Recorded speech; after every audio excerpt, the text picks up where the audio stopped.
Alright, so let's take a look on the devices that can help the user to gather or to collect the data and instructions into a computer. Alright, in case of user wants to have input in a form of pointing or navigating, or perhaps to touch or to tap the screens, then these are some of the devices that can help the user to do that. Alright, so basically, for example, you have the joystick or the game controller that you can actually attach to the computer, or the game controller can actually helps you to navigate, alright, the animation or the game that you are playing. Or perhaps you might want to use mouse, either a mouse with cable, a wired mouse, or maybe a wireless mouse. It depends on your preferences, and of course it's for the pointing and navigating. Right, in a case of if you want to have an input in the sense of touch or tap, right, which is alternative to the mouse. If you are using smartphone or tablet, then you might want to have a touch screen monitors or the stylus pen, right, where you can simply do the free handwriting or the drawings, right. If the input is in the form of data or instructions, then perhaps the most common device would be keyboard. Alright, other than keyboard, if you want to get information of the product price, for example, or other information, and perhaps you want to get this information through the barcode, then you can have this barcode scanner, right. Input in the sense of, or in a form of image, then you might have a different device, right.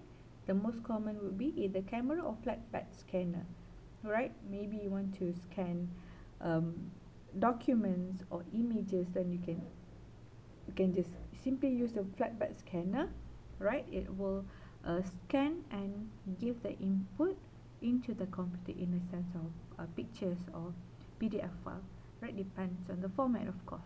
And then you have camera, the camera on its own, or perhaps you can have camera on your mobile phone.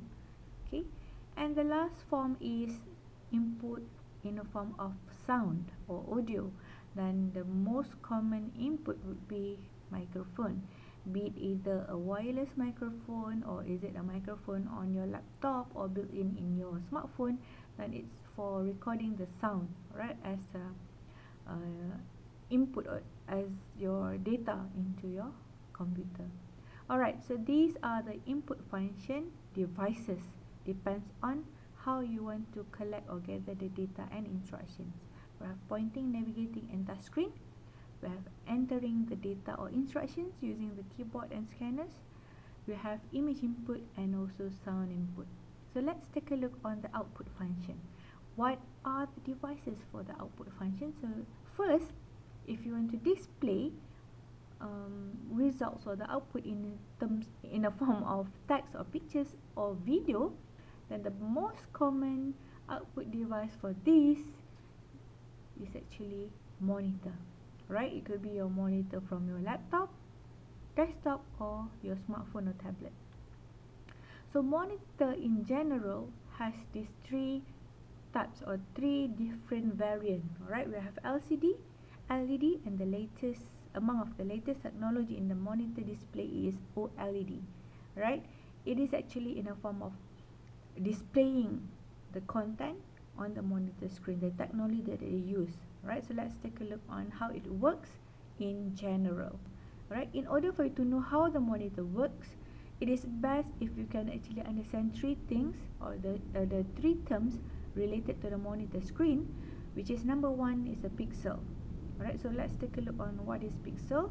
By looking at this image, alright, it is actually a comparison between LCD and OLED image, right. As you can see, the OLED image displays in a much more brighter and enriched colors, right, to compare with the LCD. So if you zoom in into this into this particular area, right, what you can have is actually we'll see the dots, right. You see the dots, and it is more like a small grids on the screen, where it is actually the color pixels, right. The color pixels normally are in within these three colors, where we have the green, red and blue, right? So this color pixels is actually referred as 1 pixel, right? So this color pixel is referred as 1 pixel, where it is a group of red, green and blue. And this structure of pixels are different depends on the technology, which is in the variant of monitor variants, alright, where we have OLED, LCD and the original structure, right? So it depends on the technology that is used on the monitor screen.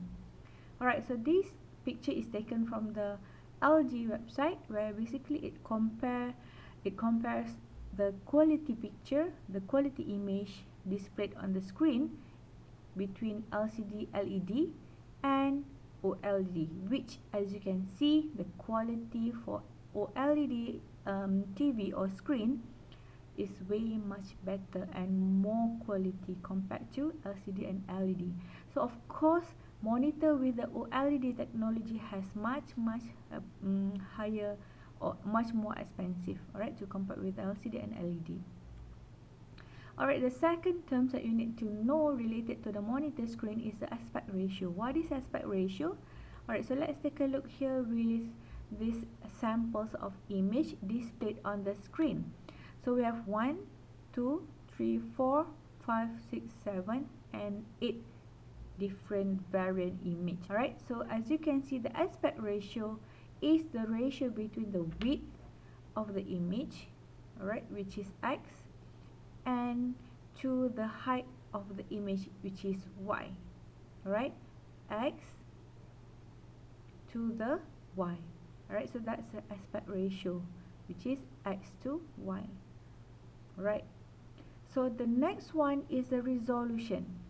Okay, the resolution is basically, if you can see here, alright, the different screen resolutions between different pixels, right?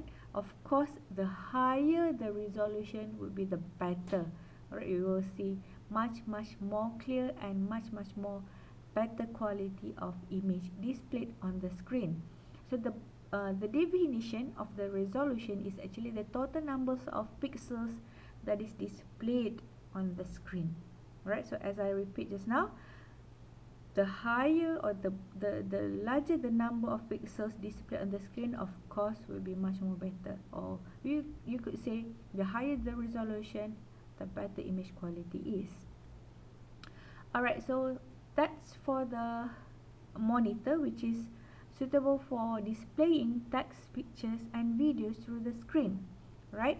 Next is the audio, right? So audio, you have basically the speaker. Okay, so other than speaker, you might also have the headphone, or some even might want to use the earphone, right?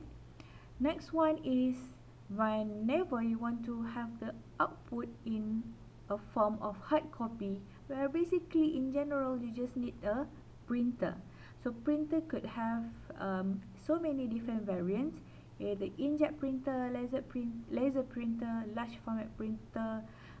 This one is mostly for the commercial use, and we also have a 3D printer. So let's take a look on the printers. Okay, so let's see the differences between inkjet printer and the laser printer before we see some other types of printers available in the market. So these two printers, the inkjet printers and the laser printers, are the most commonly used by typical users, especially if they want to print daily documents or photos. Alright, so let's see in general how this printer works.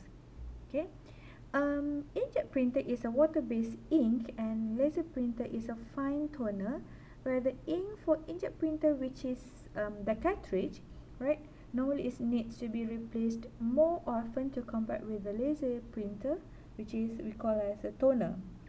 Alright, so that's why if we talk about the cost, right, even the initial purchase of the inkjet printer is cheaper to compare to the laser printer, because it's more expensive in the market. But in the long run, okay, laser printer is more economical, because the cost per paper to print on a laser printer is generally about half of an inkjet printer. even though the cartridge price for the inkjet is way much cheaper, but it needs to be replaced more frequent, right? So in the terms of the printing speed, okay, laser printer is unmatched as inkjet printer because it is significantly slower. Alright, when you print using the inkjet printer, most of them rarely print more than 6 pages in 1 minute. Whereas when you use laser printer, you can actually easily print out minimum of at least 20 pages per minute. Alright, so it is way much faster when you print using the laser printer.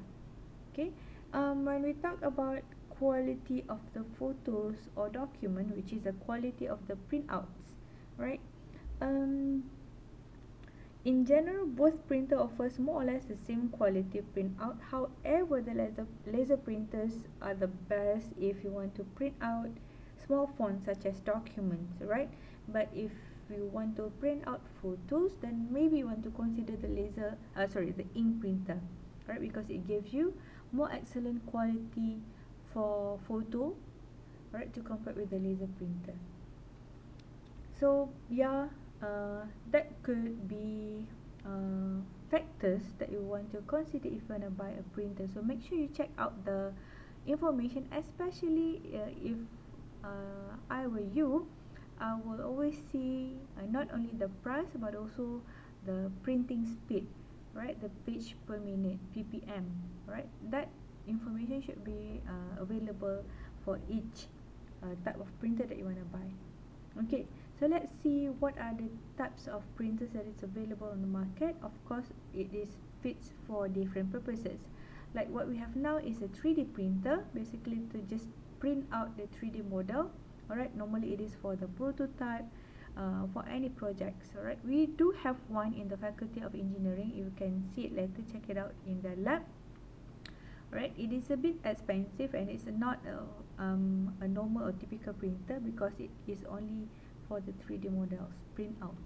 Okay, and we also have this large or commercial printer where normally all the printing shop will have this for the purpose of printing the banner or perhaps printing the big posters, right? Then you can have this large commercial printer. It is more like for the commercial use. And you might have seen this small printer, or it is called as thermal printer. It's uses of carbon just to print a simple receipt, a single receipt, right? Okay, so that's for now for the input-output devices.